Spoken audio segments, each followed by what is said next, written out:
भगवान बाबा के पावन चरणों में मेरा कोटि से प्रणाम। आप सबके हृदय से प्यारे भगवान को मेरा प्रेम भरी नमस्कार। जैसा कि मूल्य और करीब समय चल रहा है कि हम भगवान के की कहानी, भगवान की लीलाएं लिए तो ये भगवान की लीलाएं हैं, यही भागवत है, यही भागवत है और यही सब कुछ है। तो इसमें हम सब गंगा में हम सब गोता लगा रहे हैं। ये आयाम जाऊंगा ना। साई राम, आवाज नहीं आ रही है।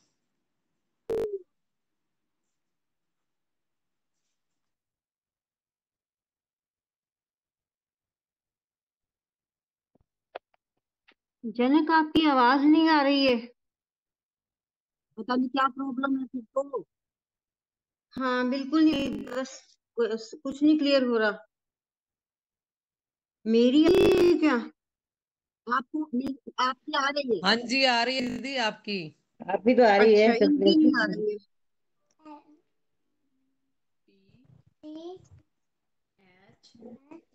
आर आगे राम, अब आ रही है? थोड़ी पढ़ना शुरू करो, देखते हैं अब दोबारा। जनक, पढ़ना शुरू करो। साई राम, राम, जैसा कि हम आ रही है। कट कट के आ रही है, कट कट के आ रही है। हाँ, बड़ी क्लियर नहीं हो पाए, अच्छा, मैं नहीं हो करती हूँ। पाएगा ना। अच्छा, आप अपना नेट ठीक करवाओ, फिर मैं करती हूँ। साई राम, भगवान साई राम, बाबा के साई राम। पावन चरणों में। हाँ जी, साई राम। अब तो आई है जनक, अब तो आई थी आपकी आवाज। करो जरा दोबारा। आई थी? ओके। हाँ, अब आई है। साई राम, अब आ रही करो है? शुरू। अब आ रही हाँ, है? हाँ, आ रही है, थोड़ी बिखर बिखर के करो, शुरू करो।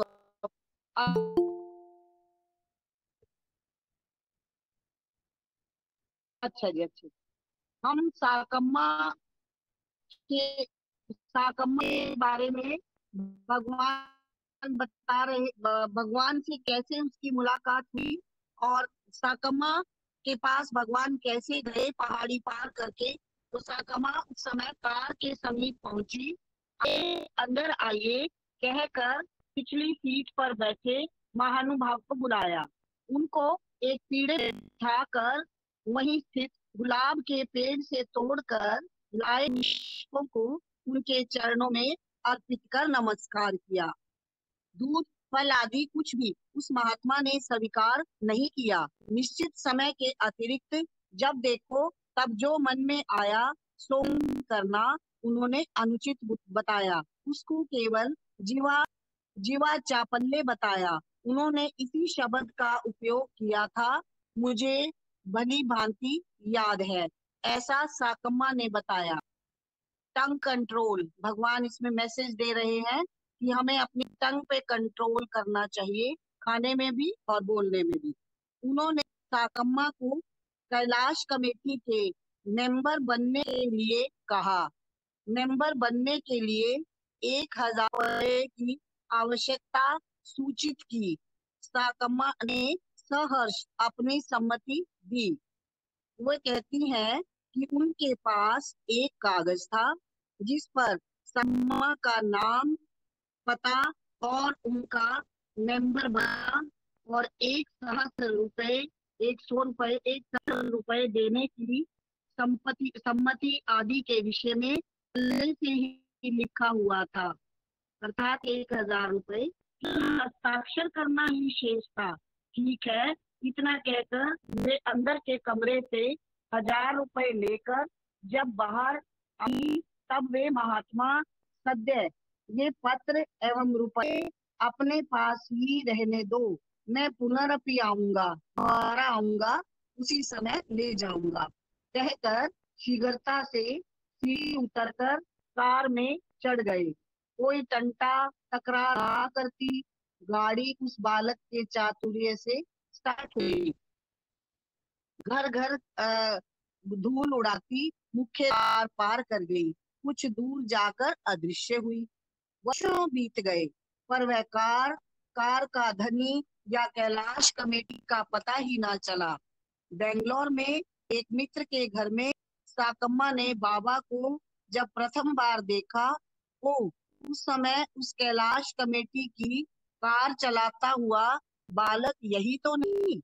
ये संभावना मन में क्षण भर के लिए चमक विलीन हो गई। दूसरे ही क्षण अपने सामने दिखी मूर्ति वह महातेजस्वी विभूतिधारी वृद्ध युवती ही है, यूं लगा। उसके मनोद्वेग को देखकर बाबा उसके समीप आए। हाँ, सहस्र रुपए बाकी हैं के पास। ये धन कितने वर्षों से बाकी पड़ा है, ऐसा यूं। तब साकम्मा ने बाबा की व्यक्तित्व पहचान कर नमस्कार किया और उस दिन से वे उनकी भक्त बन गई। कहते हैं बाबा ने उस दिन सोमवार पेट में घटित सब बातें गुलाब के फूलों को भी ना छोड़ने वाली वहां जमे जन समूह को बताई। एक समय बाबा ठीक दीपावली के दूसरे दिन मैसूर राजवंश में किसी से निमंत्रित होकर मैसूर गए। दीपावली के दूसरे दिन बाबा के वहां निश्चेतन होकर पुट्टपर्थी में भक्तों को नागराज के रूप में दर्शन देने की घटना अत्यंत ही चित्ताकर्षक है। पुट्टपर्थी में जितनी काल अवधि तक सर्प का दर्शन होता रहा, मैसूर में बाबा देह को छोड़कर निश्चेष्ट हुए बैठे रहे। यही है इस घटना की विचित्रता। मंदिर में ताला लगे होने के कारण उसकी सीढ़ी पर ही बाबा के चित्र को रखकर उसके दोनों ओर दीपक जलाकर भक्तजन भजन कर रहे थे। कहते हैं बाबा ने उन भक्तों को आश्वासन दिया था, मेरे मैसूर जाने पर भी तुम लोग यही मेरे दर्शन पाओगे। एक दिन प्रातःकाल 8 साढ़े 8 बजे उस चित्र को घेरे एक नागराज अचानक ही दिखाई दिए। शिरडी साईं चरित्र में भी ऐसी संघटना की व्याख्या मिलती है। आज भी कोयम्बटूर साईं मंदिर एक नागराज के आविर्भाव एवं अंतर्ध्यान से नाग मंदिर में परिवर्तित हुआ है।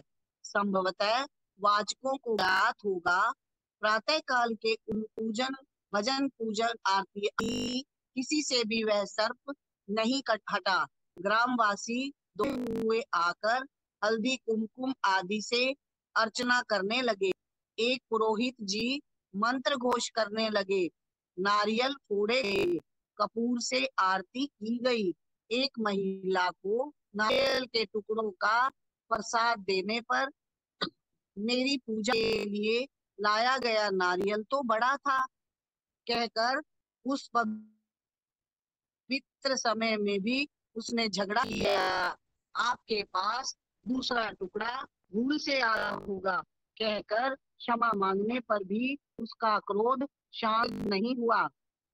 उसका ये अनुचित व्यवहार देखकर नाराज उसकी ओर अपना फन घुमा जोर से फुफकारने लगे। महिला भयभीत होकर सिर पर पैर रखकर गई। दोपहर 2 बजे नागराज अदृश्य हुए।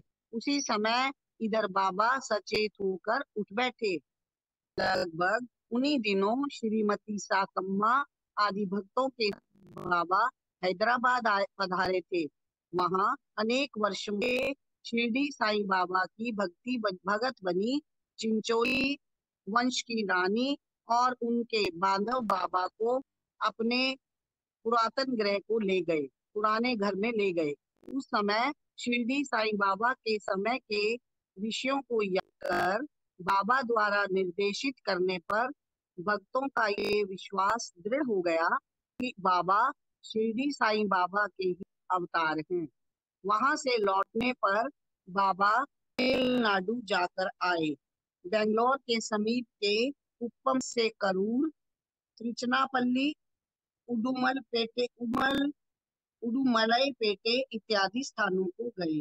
सभी स्थानों में लोगों ने अति भक्ति भाव से स्वागत, बाबा को गौरव प्रदान किया। त्रिचनापल्ली के ब्राह्मणों ने पूर्ण कुंभ से आदर कर आह्वान किया। जुलूस के लिए एक हाथी भी लाया गया था। वेद घोष करते स्वागत समिति के लोगों ने नगर में बाबा का स्वागत किया। अपने अंतःकरण को परिशुद्ध कर रखिए। अपने अपने हृदय कमलों में परमात्मा के निवास के लिए दुर्गुण रूपी कांटों को निकाल फेंकिए। को अवसर ना दो, खड्डे में गिराएगी। अपने मन को काबू में रखना सीखो। अधैर्य को अवसर देने पर नाश प्राप्त होगा। आपके अंदर में भगवान ही जब रक्षक बनकर आपके पास ही है, तो फिर धैर्यहीन क्यों होते हो? इतना सुंदर बाबा ने ये दिया।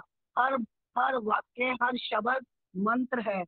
एक संध्या के समय बाबा की कार के पीछे की एक भक्त की कार अचानक एक बालक पर चढ़ गई। उसका सारा शरीर घावों से गया। भारी भीड़ जम गई, किंतु शीघ्र ही अपनी कार से उतरकर बाबा ने उस बालक को प्रेम से उठा लिया। तत्क्षण उसी क्षण वह बालक पूर्व के समान स्वस्थ हो दौड़ धूप करने लगा। थोड़े पुलिस वालों ने भी पूछताछ करने का प्रयत्न किया, किंतु दुर्घटना में फंसे उस बालक का ही कहीं पता नहीं। वे सब आपस में चर्चा करते वापस चले गए। कारों के वहां से निकल जाने पर भी कई लोग अतिशय अर्थात बहुत आश्चर्य, आनंद एवं कुतूहल से उस घटना की वास्तविकता जानने के हेतु पूछते रहे। इसी प्रकार दूसरा बालक भी बाबा के आशीर्वाद का पात्र हुआ। त्रिचनापल्ली की एक महासभा में बाबा प्रवचन दे रहे थे। उसी समय सभा में कई लोग बाबा की दिव्य शक्ति के विषय में संशय कर आपस में चर्चा कर रहे थे। मंच पर खड़े बाबा ने ताड़ लिया। तत्क्षण उन्होंने उस समूह के पास ही खड़े एक मूक भिक्षुक बालक को अपने पास बुलाया। माइक के पास उस बालक को खड़ा कर बाबा ने पूछा, बेटा तुम्हारा नाम क्या है?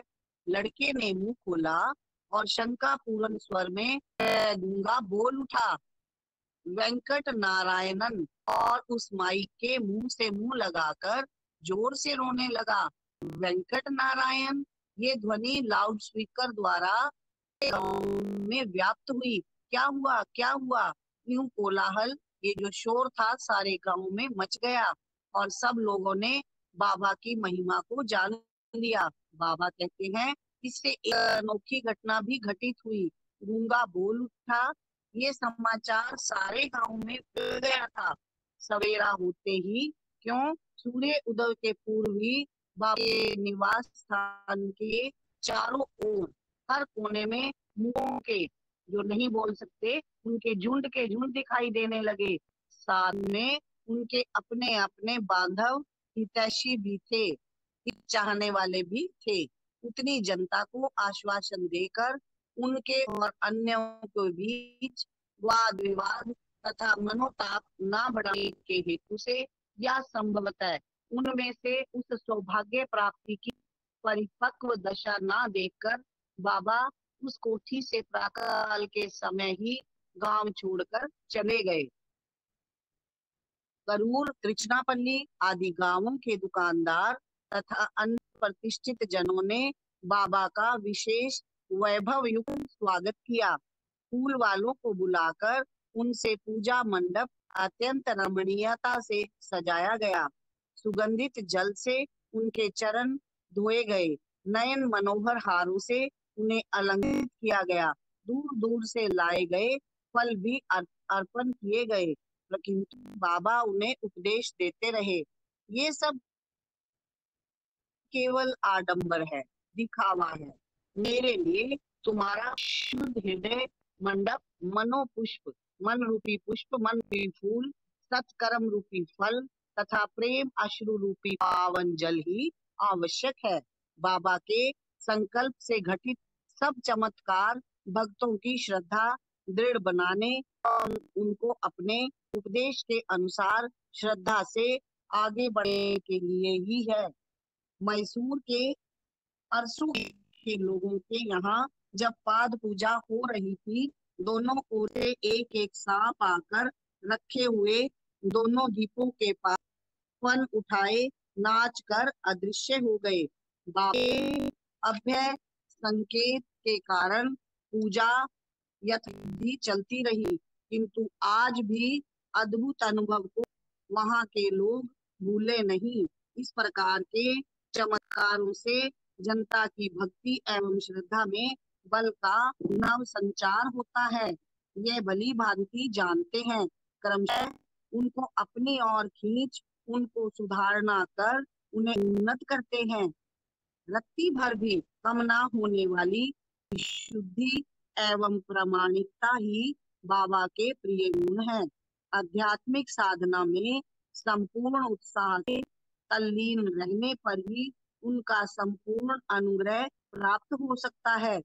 हजारों लोग उनकी महिमा सुनकर बाबा के पास आते हैं, ये उचित है, किंतु उनसे बाबा के उपदेश के अनुसार नीति नियम सद्गुण साधना तथा विधि निषेध का आचरण एवं पालन पोषण कर उन्नति पाने में अधिकतर लोग शक्त होने के कारण साहस छोड़ कर दूर हो जाते हैं। त्याग तप जप व ध्यान के विषय में उपदेशों को सुनकर दुर्बल लोग पास ना आए, ये स्वाभाविक ही है। बाबा के दर्शन लाभ का प्रयोजन है निरंतर साधना मार्ग में निरत रहना, लगे रहना।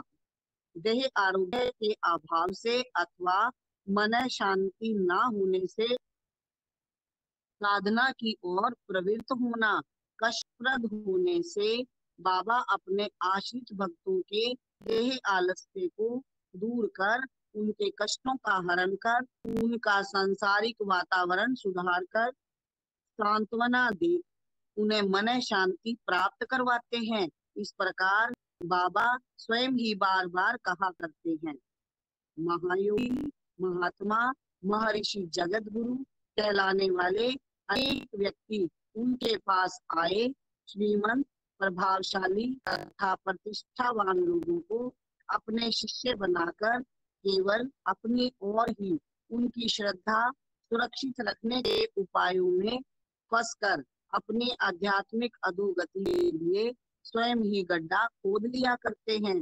लौकिक कीचड़ में फंसकर पिंजड़े में बंद पक्षी की भांति तड़पते रहते हैं।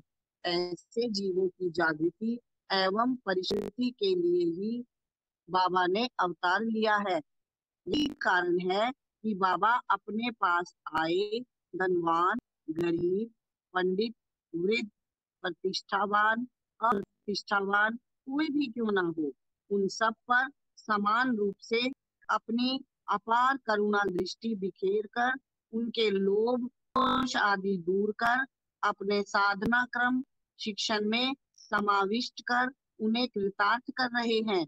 हरि के समान अपने भक्तों की रक्षा करने वाले भट्टी से निष्कासित स्वर्ण के समान घिसे हुए चंदन के समान निचोड़े हुए गन्ने की रस के समान है वह परमात्मा।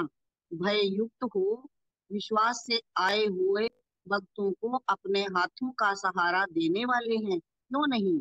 कथन करते नहीं, पथिक होकर भी पथ में श्रांत ना हो, जिसकी भक्ति अविरत हो, धन स्वास्थ्य तथा अन्य दुखों से वंचित हो, संतप्त ना हो, ईश्वर का नाम पल भर को ना बिसरे, ऐसा ही भक्त हमारे इस अखंड ईश्वर से अपना इष्ट प्राप्त कर सकता है। मैं ना ही तू ही तू है की भावना से ओतप्रोत है, उसी को ये भाग्य हो सकता है।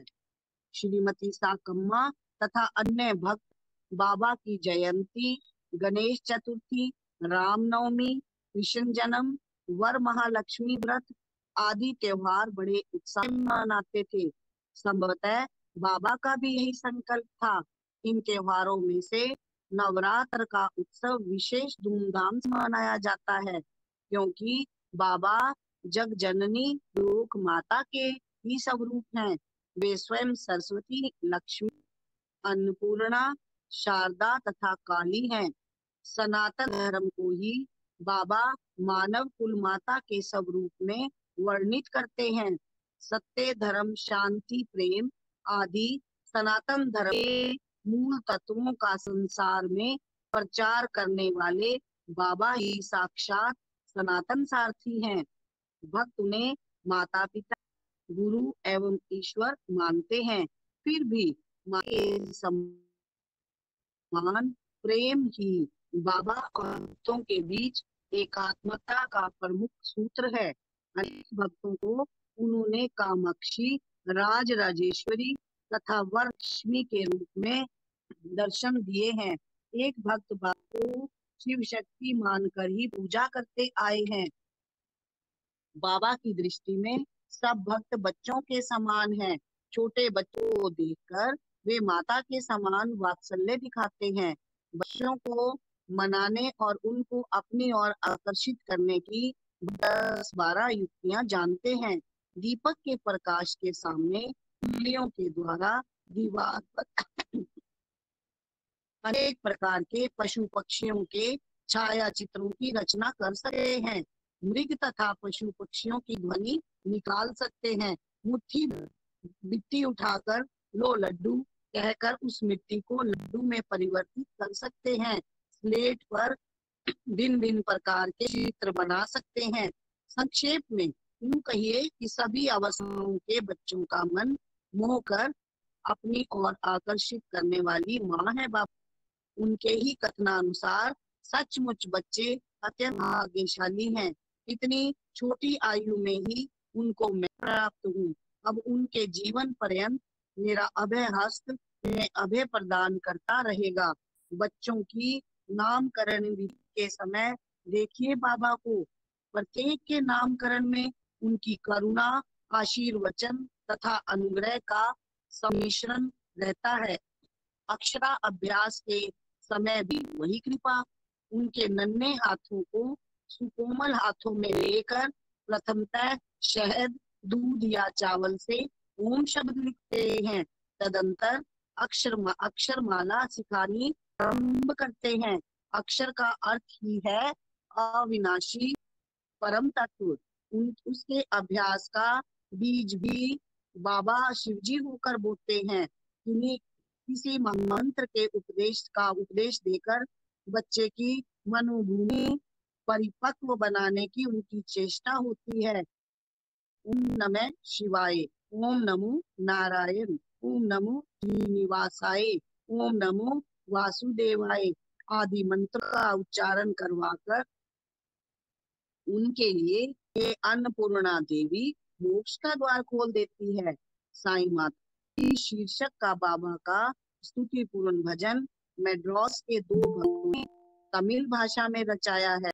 महामंत्र का उपदेश ज्ञान रूपी दूध पिलाने वाली माता है, यूं स्तुति की है। महामंत्र का उपदेश करने अनुग्रह से भविष्य को सुधारने वाले अधिकारी हैं अपने बाबा। शरद नवरात्र के दिनों में बाबा संगीत, साहित्य, नृत्य आदि के अधिदेवता हैं तथा तुष्टि पुष्टि के दाता बनकर शोभायमान होते हैं। न्यूर सिंहासन, सप्तश्व वाहनों आदि आकार में रचित फूलों की पालकी में उन्हें विराजमान भक्तगण ही पालकी को अपने कंधों पर लेकर गांव की सड़कों पर उन दिनों जुलूस निकालते थे। 9 दिन के 9 प्रकार के वाहन होते थे। साथ साथ बैंड बजे, भजन कीर्तन, फूलों की वर्षा इत्यादि वैभव भी रहता था।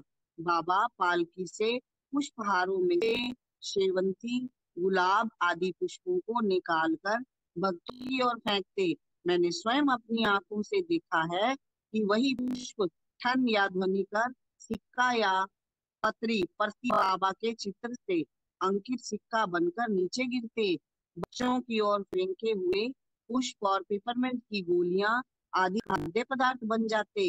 इस प्रकार धन वृष्टि, मधुर वृष्टि के अतिरिक्त जन यात्रा में भक्तगण और भी कई एक अद्भुत घटना देखते। कभी कभी अचानक बाबा के भाल प्रदेश पर विभूति दिखाई देती। वह विभूति गालों पर से झरती हुई कफनी पर भी गिरती। देखते देखते उस विभूति राशि के बीच भाल प्रदेश पर कुमकुम की गोल बिंदी बन जाती और गालों पर भी कुमकुम दिखाई देता, जबकि चलना भी नहीं सीखे थे। उस बाल्यावस्था में ही विभूति लगाओ माँ, कुमकुम भी लगाओ, इस प्रकार बाबा हट करते। उसी बाल हट का अर्थ बाबा के भक्त समूह को अब स्पष्ट होता है। शिव शक्ति स्वरूप का प्रतीक। तिरुमल राव आदि द्वारा स्वयं निरीक्षण कर बनवाया हुआ मंदिर थोड़े ही महीनों में भक्तगण की संख्या बढ़ने से पर्याप्त नहीं हो सका। ये कहना आवश्यक है। यात्रियों का प्रवाह देखकर व्यवस्थापक अवाक ही हो गए, हैरान ही हो गए। रोग पीड़ितों के लिए बाबा की विभूति संजीवनी ही बन गई। पिशाच ग्रस्तों को उनका नेत्र कटाक्ष महामांत्रिक के कवच के समान हुआ। निंदा के पुजारी बाबा के ही पुजारी भक्त बन गए। कसौटी लेने आए हुए लोग स्वयं ही कसौटी करवाकर सब शुद्धि की याचना करने लगे। पांडित्य का बोझ सिर पर ढोकर आए हुए लोग अपने अहंकार को छोड़कर सिर पर उठा लेते। साधकों को साधना मार्ग के रहस्य का ज्ञान हो जाता।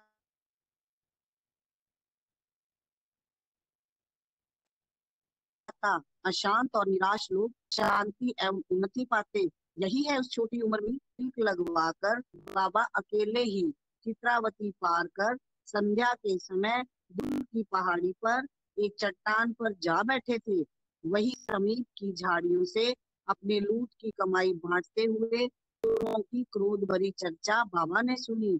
अचानक अपने समक्ष आविर्भूत हुए बाल शिव को देखकर वे सब घबराए और बाबा के पैर पड़े।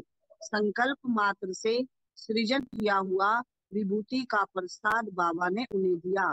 बाबा के उपदेश से इतर जनता के समान ही न्यायिक मार्ग से ही कमाई कर उधर निर्वाह करने का सब चोरों ने निश्चय किया और बाबा के चरण स्पर्श कर नीति मार्ग पर चलने का बाबा को वचन दिया। बाबा के साथ ही वे पुटपर्थी लौटकर वहीं बसे। उनमें से एक को बाबा ने मंदिर का चौकीदार बनाया। बाबा के नेत्र कटाक्ष के महात्म्य के लिए अन्य उदाहरण की क्या आवश्यकता है। प्रातः संध्या के भजन के लिए उस मंदिर का हॉल अपर्याप्त था। इसी कारण आगे के मैदान में एक शेड बनवाया। बाबा का निवास स्थान यही छोटा कमरा ये एक किष्किंध ही प्रतीत हुआ। इस कारण पिछली ओर के आंगन में उनके लिए 2 कमरे और बनवाए गए। बिजली से मंदिर सजाने के लिए एक डायनमो भी मंगवाया और उसके लिए एक इंजन रूम भी। इतना सब करने के पश्चात ही सब सुविधाजनक हुआ। उस पिछली के कमरे में ही बाबा बेंगलोर के डॉक्टर पद्मनाभम के छोटे भाई को हर्निया रोग निवारण हर्निया रोग के निवारण के लिए शल्य चिकित्सा भी की गई थी। वह भी अपने दिव्य संकल्प मात्र से सृजन किए हुए अति अनेक शस्त्रों के द्वारा। उन दिनों पिछली ओर के आंगन में ही भक्त समूह के बीच एक लोहे की चारपाई बिछवाकर बाबा सोया करते थे। रात को बहुत समय तक भक्तों से संभाषण कर उन सब बाबा अनुग्रहित करते। तब मैं एक नव आगुंतक था। एक रात लगभग 10 बजे बाबा चारपाई से उठ बैठे, कहने लगे, मुझे मद्रास जाना है एक बालक की रक्षा के लिए। बाबा ने कहा कि स्वयं बनाकर दी हुई ताबीज कहीं खो ली है और वही ताबीज अपने पास आई है। तुरंत ही उसकी बाहर ना बांधने से दुर्घटना होगी। तब कुछ भक्तों ने कहा, नहीं स्वामी, अब अभी इस समय यहाँ शरीर छोड़ वहां उस बालक को देने के लिए जाने की क्या आवश्यकता है। एक भक्त कल मद्रास ही जा रहे हैं, वे उस बालक को पहुंचा देंगे। बाबा मान गए, किंतु मुझे तो उस बालक को होने वाले कष्ट के स्मरण में नींद ही नहीं आती। यूं कह बाबा ने उस ताबीज को वहां सोए हुए श्री शेषगिरी राव को सौंप दिया। उन्होंने उसे रुमाल में लपेटकर कमर में ही बांध लिया। अचानक बाबा खिलखिलाकर हंस पड़े। वही हंसी सुनकर हम सब जाग पड़े। क्यों स्वामी, क्या हुआ? कहिए भगवान, कहिए। तूने बार बार पूछा। कुछ नहीं, शेषगिरी राव को जगाओ, अब सब स्पष्ट होगा। बाबा बोले। जब उसे जगाया गया तब बाबा ने कहा, कहाँ है वे ताबीज? मेरे पास दो। कमर में लपेटकर दे हुए उस रुमाल को खोल बिछाकर उलट पलट कर देखते हैं, पर ताबीज अदृश्य। बाबा हंसते रहे। मैंने उसी समय वहां ले जाकर बालक की बाह पर वह ताबीज बांध दी है। बाबा ने कहा, मुझे तो थोड़ा समाधान हुआ। शेषगिरी राव चकित हुए और अन्य भक्त मूक हुए। बाबा की इस दिव्य महिमा से सब अव, सब अवगत हुए।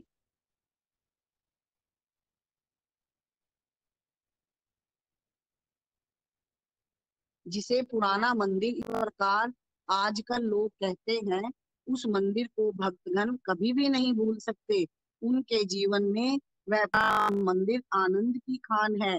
सदा बाबा उसके बीच ही रहते, उनसे ही मिलजुल कर प्रतिदिन दोनों समय के भजन काल में भक्तों को सैकड़ों नए नए भजन गीत रचाकर सिखाते। इतना सुशोभित एवं संतोषकारक वह समय था। भक्तों के साथ संभाषण कर सद्बोध का उपदेश देकर उनको आगामी भय से संभाल कर शिक्षण दिया हुआ वह विद्यालय। ऐसे पुराने मंदिर का उन्हें कैसे विस्मरण हो सकता है, कैसे भूल सकते हैं वो। उसी पुराने मंदिर में मैं भी पहले पहले पुट्टपर्थी में बाबा के दर्शन से कृतकृत्य हुआ। सन 1947 में 13 पूर्व उस संध्या के समय वे भक्त वृंद के साथ चित्रावती नदी तट को पधारे। वह मेरा महान सौभाग्य है। रेत राशि पर बैठकर कुछ चर्चा चल रही थी। मैं बाबा की दृष्टि वहां की एक वृद्ध नारी भगत पर पड़ी। आईसीएस डिग्री प्राप्त किए हुए एक प्रख्यात व्यक्ति की वह पत्नी थी। ये बाद में मालूम हुआ। उनके पति अनंतपुर जिले के कलेक्टर थे। बाबा के दिव्य तत्व को बहुत मानते थे। आप क्यों वृथा तड़पती रहती हैं? उनकी उलझन सुलझाने के लिए जप ही एकमात्र साधन है। क्या आपको याद नहीं? बाबा ने उस विधवा भक्त से पूछा। तत्क्षण ही, अच्छा, जपमाला के अभाव से ही आप चुप हैं? इस प्रकार हंसकर टीका की। बाबा ने बैठे बैठे ही रेत राशि में हाथ घुमाया। ये लो जपमाला, भविष्य में माला नहीं, ये बहाना मत बनाना। यूं कहकर पास बुलाया। उसने प्रसन्न से हाथ आगे बढ़ाया। तब बाबा ने पूछा, ठहरिए, लेने के पूर्व इस माला को जांच कर देखिए। आप इसे पहचानती हैं? उसकी आंखें भर आई। आश्चर्य से बदन कांप उठा। भक्ति बहार असह्य हुआ और वह बाबा के चरणों में गिर पड़ी। ये तो मेरी पुरानी जपमाला है स्वामी। वह बोल उठी, आप ही की है। कहाँ खो दी थी, कब? बताइए। बाबा ने परिप्रश्न किया। बेंगलुरु में ही खो गई थी स्वामी, लगभग 4 वर्ष पूर्व। उसका ये उत्तर सुनकर हम सब ने साष्टांग प्रणाम किया। 4 वर्ष पूर्व बेंगलोर में कोई माला उस दिन ने चित्रावती नदी की रेत राशि से निकालकर श्रीमती जानकी चंद्र को प्रदान की। इस महाघटना को हम 40 लोगों ने उस दिन देखा। पुट्टपर्थी बाबा के मंदिर में आते ही थोड़े समय में मुझे एक ऐसा दुर्लभ सौभाग्य अस्तु एक नवीन मंदिर बनवाने का भक्तों ने निश्चय किया। लोगों के समूह के बीच बाबा का यह वास सबको नहीं भाया। उत्सव त्योहार आदि के लिए यह मंदिर, आगे का शेड, बाहर का आंगन और आसपास का मैदान भी कम पड़ा। इसी कारण बाबा ने भी अपनी सम्मति दी और शांति निर्लप साकार हुआ। भगवान बाबा के चरणों में कोटिशः प्रणाम। भगवान बाबा की बाल साईं के रूप में हमने श्रवण किया, पढ़ा। हमारा और सौभाग्य है कि हम अब प्रशांति निलयम के बारे में पढ़ेंगे। धन्य है तू प्रशांति निलयम, भगवान के भवन के लिए तूने ये कैसा भव्य नाम पाया। इस नाम को सुनते ही अंतरंग स्तब्ध रह जाता है, मन तरंगे शांति पाती है। विशेष शांति अर्थात प्रशांति स्थिर हो। निलय का वातावरण भी प्रशांत है। उसके चारों ओर स्थित पहाड़ियां स्वरूप अनुसंधान में निरत मुनियों के समान प्रतीत होती हैं। वहां के हरे भरे खेतों की हरियाली मन को हर्षित करती है। नीलम के समान बहता चित्रावती का नील और नभ की नीलिमा उस नीलकंठ के रूप लावण्य की स्मृति दिलाते हैं। पहाड़ियों पर स्थित चट्टानें हमारे ध्यान एवं साधना का स्थान बनकर बुलाते से प्रतीत होते हैं, मानो वे हमारे सुखासन ही बन जाती हैं। शांति के लिए प्रयत्न करने वालों को आश्रम नहीं, शांति का एकमात्र आधार है प्रशांति निलयम। प्रशांति निलयम साधकों के लिए सुनी है। निलयम के पीछे की ओर बाबा ने एक तपोवन की व्यवस्था की है। एक ऊंचे टीले पर बाबा ने साधकों की सुविधा के लिए एक वट वृक्ष लगाया है। इसकी कथा अत्यंत मनोरम है। भारतवर्ष के कई प्रख्यात वट वृक्षों से भी अधिक पवित्र कीर्ति को यह वृक्ष प्राप्त करेगा, इसमें कोई संदेह नहीं है। प्रलय के पश्चात श्री महाविष्णु ने वट पत्र पर शयन किया था और एको अहम बहुश्याम संकल्प कर सृष्टि का पुनर्निर्माण किया। स्वयं दक्षिणामूर्ति स्वामी भी वट तरो मूले अर्थात वट वृक्ष तले बैठकर ही अपने वृद्ध शिष्यों को मौन मुद्रा से ज्ञान करते थे। सनातन धर्म का प्रतीक ही वट वृक्ष है, क्योंकि 10 दिशाओं में प्रसारित होकर अपनी डालों को दूर दूर तक फैलाकर अन्य प्रदेशों में मूल उतारकर पौधों का नव निर्माण कर विभिन्न प्रकार के भूसार को पाकर पुष्ट होकर विशाल प्रदेश का सर्वत्र छाया से रक्षण करता है वट वृक्ष। सनातन धर्म भी तो ऐसा ही है ना। सब संतप्त हृदयों को शांति प्रदान कर, सब तत्वों को मान्य कर, प्रत्येक रीति के योग मार्ग का समन्वय कर, सब दर्शनों को स्थान देकर, प्रति में भी वेग से ना झुकता उधर्व मूलम अधः शाखा संयुक्त खड़ा है वट वृक्ष। यह अविस्मरणीय है। ये वृक्ष नहीं है, ज्ञानियों के लिए प्रत्यक्ष अश्वत्थ वृक्ष है। इतना ही क्यों, वास्तव में हमें ये कहना चाहिए कि वह श्वतक नहीं वरन शाश्वत वृक्ष है, इसलिए वह अक्षय कहलाता है। गया तथा प्रयाग में भी अक्षय वट वृक्ष है। कुछ दिन पूर्व जब हम प्रयाग गए थे तब इलाहाबाद किले में यमुना नदी के तट की ओर किले की दीवार के पास स्थित न्यून सांकान 640 में प्रदक्षिणा कर पूजा हुआ एवं उसके ग्रंथ में वर्णित वट वृक्ष को मैंने भी स्पर्श कर प्रणाम किया। वहां के लोगों ने मुझसे कहा, इस वृक्ष के 1-2 पत्ते तोड़कर आप अपने पास रखिए। मन शांति के लिए यह दिव्य टॉनिक अपने पास रखना ही यथेष्ट है। केवल एक पत्ता पास रखने से मन शांति प्राप्त होती है। इतनी ख्याति प्राप्त की है उस वट वृक्ष ने। यदि यह सत्य है तो भगवान के स्वयं अपने हाथ से लगाए तपोवनम के उस वट वृक्ष में कितना अनुग्रह सामर्थ्य होगा, ये शब्दों में व्यक्त करना असंभव है। और हम तो बड़े सौभाग्यशाली हैं कि इस बाबा के जन्मदिन पर पूरे विश्व में ही ये वट वृक्ष लगाया गया। भगवान की कृपा कि जो भगवान ने अपने हाथों से वट वृक्ष लगाया था उसके जितने भी उसके बहुत सारे उनको डेवलप करके हर जगह भेजा गया और वो लगाया गया। तो भगवान की ये कृपा का एक अद्भुत नमूना है। सन 1957 शायद ये है, अप्रैल की संध्या को बाबा चित्रा नदी के तट पर बैठकर भक्तों को अध्यात्म विषय पर उपदेश दे रहे थे। विषय था बुद्ध का त्याग।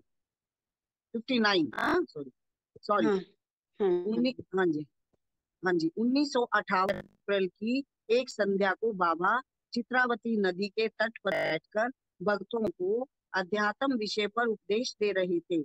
विषय था बुद्ध का त्याग, तप तथा दृढ़ संकल्प। बोधि वृक्ष को देखकर आए भक्त ने उस क्षेत्र की स्तुति की। तब बाबा बोले, बुद्ध ने वृक्ष को ही क्यों पसंद किया जानते हो? ये अत्यंत सूक्ष्म विषय है, ग्रंथों में इसका उल्लेख नहीं है। उस वृक्ष के नीचे उस वृक्ष को बोते समय महाशक्ति की प्रेरणा देने वाला एक यंत्र स्थापित किया गया था। उस महाशक्ति का प्रभाव उस क्षेत्र पर होने के कारण ही बुद्ध ने उस ओर प्रयाण किया। उसी समय बाबा ने रेत पर अपने हाथ से चारों ओर चार चार आड़ी सीधी रेखाएं खींची।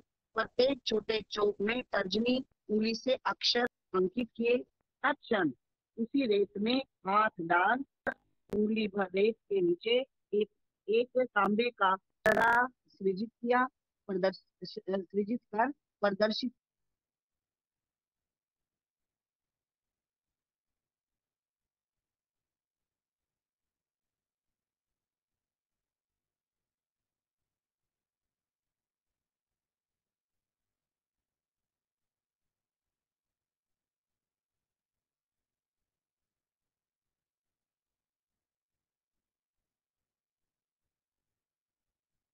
नेत्र उस दृश्य को देखकर आनंद अमृत का पान कर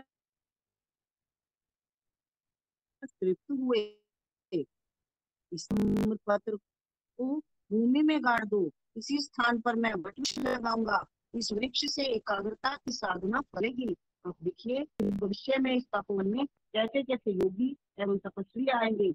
योग साधना में एक निर्दिष्ट श्रेणी पर पहुंचने पर साधकों को स्वयं दृष्टिगोचर हो जाएगा कि इस स्थान पर ऐसा सहायक शासन है।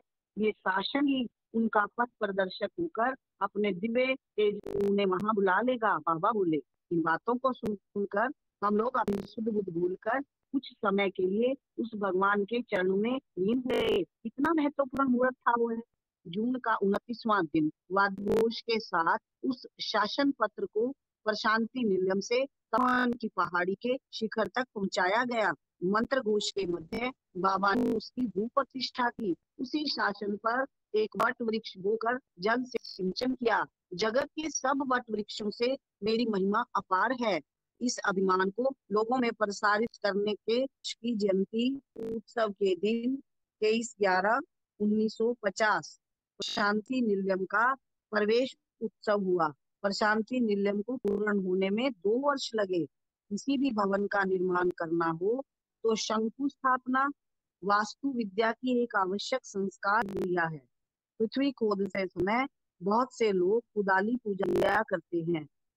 कुछ लोग खोदने के बाद वही अन्य दिशा के कोने में शिला की स्थापना करते हैं और वह भी कुछ लोग खोदे हुए गड्ढे में बनाई हुई दीवार की पृथ्वी के समान ऊंची होने पर शिला की प्रतिष्ठा करते हैं। इसी को शंकु स्थापना क्रिया कहते हैं।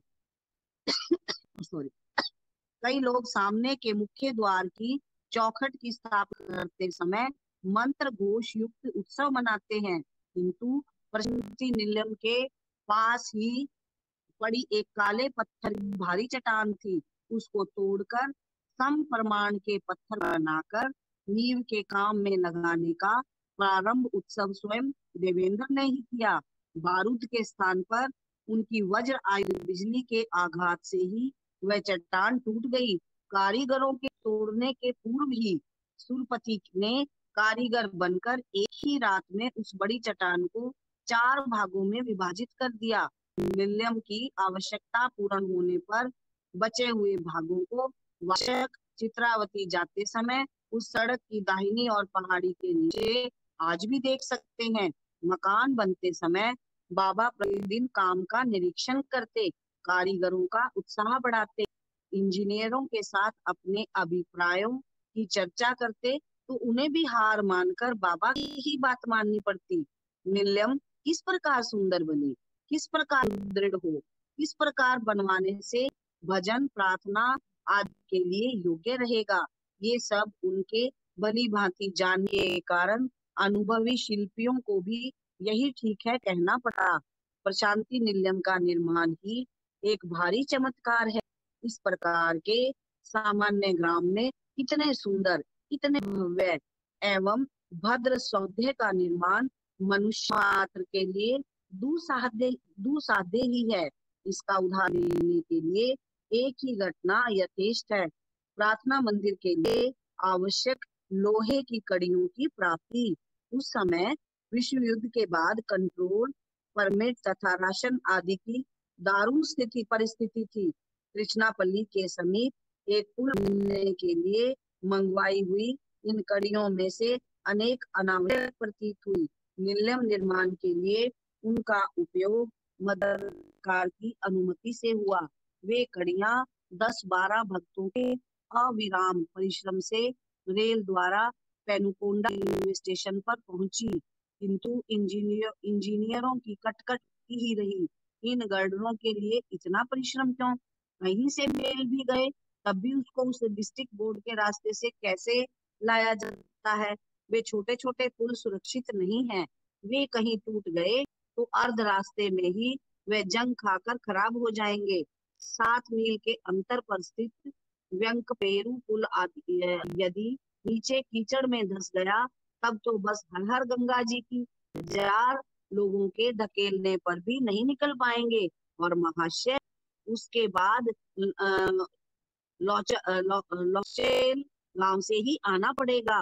उन लंबी लंबी कड़ियों को, उस गांव के टेढ़े मेढ़े रास्ते, इतनी लंबी कड़ियां किस प्रकार पार करेंगी? अत्यंत कठिन कार्य है। देहातियों के घर की दीवारें गिर पड़ी तो वे अलग टंटा तकरार करेंगे। मान लीजिए इतनी बाधाओं को पार कर वे बुक्कापट्टनम पहुंच भी गई तो भी क्या सुख होगा? वहां से उन्हें पुट्टपर्थी कैसे लाएंगे? कर्नाट नागपल्ली की ऊंचाई, जान कंपल्ली निचाई और बीच में वह बड़ा नाला। चलिए मान लेते हैं आप सबके आशीर्वाद से इन सब बाधाओं को पार कर वे चित्रा बिल के उस पार पहुंच जाएंगे। पर उसके बाद उस रेत के ढेर का क्या होगा? 3 फरलांग चौड़ी व रेत राशि। क्या यह काम किसी भी प्रकार संभव है? इंजीनियरों ने स्पष्ट ही कह दिया, इसके बदले कोई दूसरा उपाय सोचेंगे। इन प्रधान कड़ियों की आवश्यकता ही नहीं है। इस प्रकार उन्होंने विवाद किया। मकान बनाने के काम का निरीक्षण करने के लिए अनंतपुर के एक इंजीनियर जाते थे। गर्मी के दिनों में वे अपने घर के बरामदे में ही सोया करते थे। एक दिन रात के 2:30 बजे अचानक किसी भयंकर विस्फोट की ध्वनि ने उनके कान के पर्दे फाड़कर उन्हें जगा दिया। वे आंख मलते उठ बैठे और अंधेरे में ताकने लगे। सामने उन्हें एक क्रेन भारी बोझ उठाने की एक प्रकार की कल मशीन दिखाई पड़ी। वास्तव में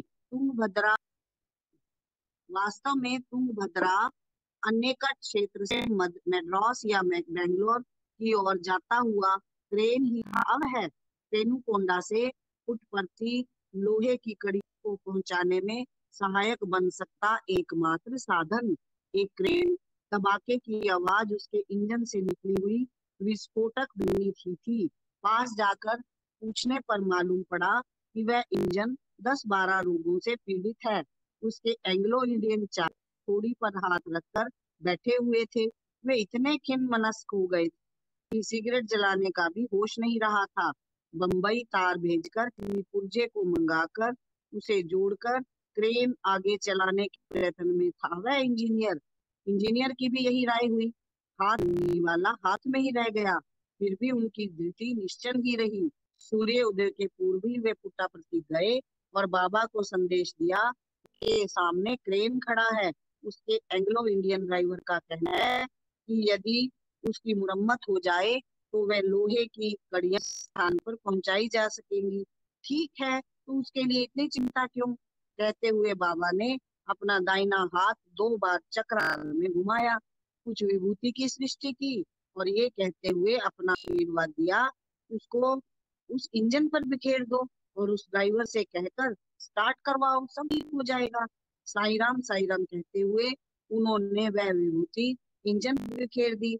इस घटना का मुझसे वर्णन करते समय उन्होंने बताया कि विभूति बिखेरते हुए उन्हें हंसी आई। उन्होंने सोचा, कहाँ सीखा हुआ इंजीनियरिंग शास्त्र, मेरे शिक्षकों द्वारा दिया गया मशीन शास्त्र, और कहाँ अब का मेरा किया गया यह अशास्त्रीय उपाय, सब ठीक हो जाएगा। सुनकर आधा विश्वास आधा अनुमान, ऐसा भी कभी हो सकता है, ये कहकर किंतु इंजन स्टार्ट हुआ, चक्र घूमा।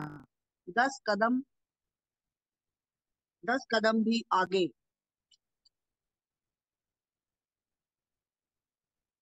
नहीं बढ़ सकता। ड्राइवर का ऐसा कहा हुआ वह ट्रेन 10 आगे बढ़ा, 10 फरलांग भी बढ़ गया।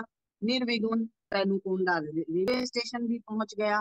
उन बड़ी बड़ी लोहे की कड़ियों का भार झेलकर, डिस्ट्रिक्ट बोर्ड की सड़कों की बुरी दशा भी ना लक्ष्य कर, बैंक पेरू में ना फंसता हुआ, छोटे छोटे पुलों की भी गणना ना कर, लॉर्ड चाइल्ड में किसी भी घर को ना तोड़ता हुआ, दंदन करता भुक्का पहुंच गया।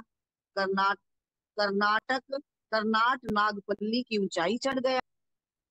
जान कंपल्ली की कीचड़ को सुरक्षित रूप से कुचलता हुआ आगे बढ़कर नाले में उतर चढ़ भी गया। केवल चित्रावती की रेत राशि पार करने की कुछ कठिनाई प्रतीत हुई उसे। अब इसको नानी याद आई, कहकर दोनों इंजीनियर नीचे उतरकर हाथ पर हाथ धरकर बैठ गए। किंतु बाबा स्वयं उस पार जाकर ड्राइवर के पास बैठे, स्टार्ट करने की आज्ञा दी। ट्रेन रेत में चल पड़ा, भागा, रेत उड़ाता स्वयं उड़ता आगे बढ़ा और नदी के इस पार पहुंचा। कड़ियां नीलम के पास पहुंची। त्रिचनापल्ली से यहाँ आ गई सो तो ठीक है, किंतु पृथ्वी से इन्हें उठाकर उन दिनों पर चढ़ाकर योग्य स्थानों पर कैसे लगाया जाए, यही प्रश्न है। अब इंजीनियरों ने उसी समय बाबा से कह दिया, ये सब व्यर्थ है, कड़ियों की जगह दूसरी कोई योजना ही ठीक रहेगी। किंतु वह संकल्प किसका था? बाबा का। फिर हारता कैसे? तुंगभद्रा से 4-5 लारी भरकर अन्य कारीगर आए, रस्सियों को बांधा। बाबा ने वहीं खड़े रहकर सभी भक्तों को भजन करने की आज्ञा दी। जय साई राम। इस जय जयकार के घोष को सुनती सब कड़ियां एक पंक्ति से सुलभ रीति से दीवार पर चढ़ गई। प्रशांति निलम का प्रार्थना मंदिर ही उसके अंग है। वहाँ की प्रशांति दायक साधना ध्यान और भजन ही है। इसी कारण वह मंदिर निलम का हृदय है। इस विशाल हाल में 1000 लोग बैठते हैं। पश्चिम की ओर एक उन्नत मंडप है, उसकी बाईं ओर शिरडी साईं बाबा का पूरे आकार का सुमनोहर टाइल चित्र, बाईं ओर सत्य साईं बाबा का उतना ही बड़ा चित्ताकर्षक टाइल चित्र है। दोनों ओर की दीवारों में लगे हुए हैं। इनके बीच में शिरडी साईं बाबा की चांदी की एक प्रतिमा लकड़ी के पीढ़े पर चांदी के नाग के नीचे रखी हुई है। इस पीढ़े पर सत्य साईं बाबा का छोटा सा चित्र भी स्थित है। ये सब चित्र की एकाग्रता एवं ध्यान को केंद्रित करने के ही अवधान है, यूं बाबा बार बार कहते हैं। वहाँ किसी भी विधि से शिरडी साईं बाबा की पूजा नहीं होती है। शास्त्र रीति से प्रतिष्ठित विग्रह भी वहाँ नहीं है, क्योंकि अनेक अवसरों पर अर्थात शिवरात्रि, बाबा की जयंती आदि उत्सवों में उस प्रतिमा को हटाकर उसे नीचे रखकर उस स्थान पर सत्य साईं बाबा का भद्रासन रखा जाता है। सत्य साईं बाबा का प्रतीक भी है और शिरडी साईं बाबा का रूप भी। ओम श्री साई राम। भगवान की आनंद देने की कथा चलती रहती है और समय का पता भी नहीं चलता। तो ऐसे ही भगवान हमें ऐसा सबको, हम सबको जो बैठे हैं भाग्यशाली हैं सब, जो भगवान की कथा सुनने सुनाने का हमें मौका है और हम इसमें बिल्कुल डूब जाते हैं। और भगवान की बात याद रखें, भगवान को मानना एक बात है, भगवान की बात को मानना असल में भगवान का मैसेज ग्रहण करना है। ओम श्री साई राम। हाँ जी बस समय हो मैडम, गया, शांति पाठ शांति करते पाठ। हैं। हाँ जी करिए करिए। समस्त लोकाः सुखिनो भवन्तु, समस्तलोकाः सुखिनो भवन्तु। समस्तलोकाः सुखिनो भवन्तु। ॐ शान्तिः शान्तिः शान्तिः। जय बोलो भगवान श्री सत्य साई बाबा जी की जय।